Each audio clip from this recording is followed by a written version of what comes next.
আজি শোনো করে বেনামাজি শোনো দিয়া মন জ্বলতে হবে দোজখেতে সারাটি জীবন ঠিক কিনা জ্বলতে হবে দোজখেতে সারাটি জীবন আল্লাহ তোমায় ধরার বুকে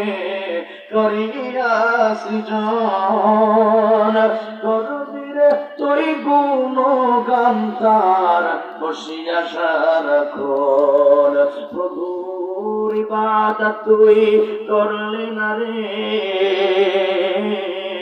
ইবাদত তুই করলি না রে বলি রে বেঈমান